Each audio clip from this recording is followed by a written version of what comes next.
All right, thanks, guys. The Seahawks take on the Cardinals, 4:05 Arizona. The Seahawks are -3. Total is 37.5, up to 39. Seattle's $1.70 straight up for some money line cash. There was a 10-cent fade of the Seahawks in the early wagering. Not sure where this number's going to end up at. I'd originally presume Seattle would take most of the early money, but that 10-cent fade of the money line makes me think we might close out at about -3.5 by game time. Regardless, though, if you're backing either team in this spot here, you're in a pretty good position at this point. You can buy the half a point if it ends up moving in either direction, whenever it does move, if at all. But regardless, both teams struggling thus far on the season. Russ has no O-line. Arizona's pulling the trigger on the rookie. The Cards are 0-3 straight up on the year. Just 1-2 ATS in those three matchups. They did cover against Chicago in week 3, where they were catching 5.5 in most shops. Now, Arizona just can't put points on the board.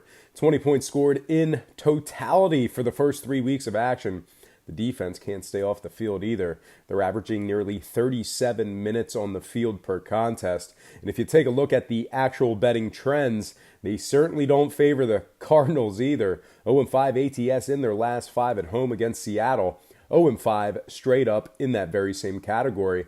They're taking on a Seattle squad who comes into week 4 and just 1-2 on the season, but 2-1 against the spread, depending on where you're shopping at. Now, if you had them at +3.5 against Denver, which some of you did, you got the job done in that one. And then this past weekend, they handled Dallas as the 1-point favorite by the final score of 24-13. Now, their lone failure to cover did come at the hands of the Chicago Bears, which wasn't really competitive. That said, though, the betting trends, like I said, definitely favor the Seahawks. 5-0 ATS in their last 5 in Arizona. The Seahawks are also hopeful that KJ Wright can come back. Justin Britt is probable for Sunday on the O-line. George Fant has been upgraded to probable on the O-line as well. And Delano Hill is probable this Sunday at safety with that hammy injury. Now, if you like scoring, you probably won't see a lot of it in this matchup here. Like I said, Arizona's cutting Josh Rosen loose. He's going to get the start at QB for the Cards in his rookie season. And if you think about it, it really can't hurt. Arizona's averaging 6 points of scoring per game.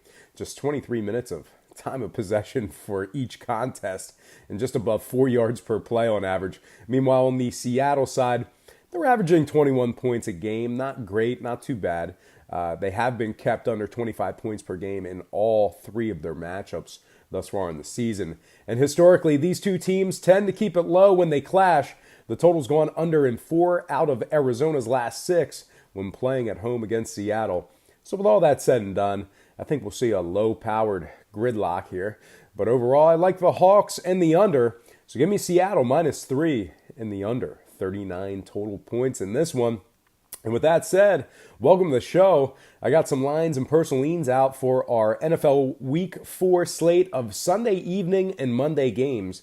But before we get into that, I just want to remind you to check out my daily best play at patreon.com/BrockPage. And with a documented win percentage of 60% for the entire year of 2017, you're costing yourself valuable information each and every day you're not subscribed.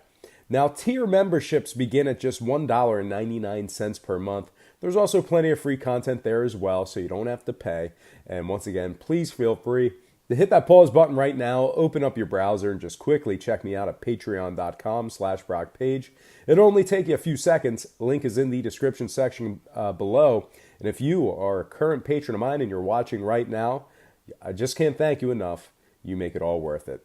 All right, let's go ahead and take a look at our NFL Week 4 slate of late games. On deck, we've got Browns, Raiders.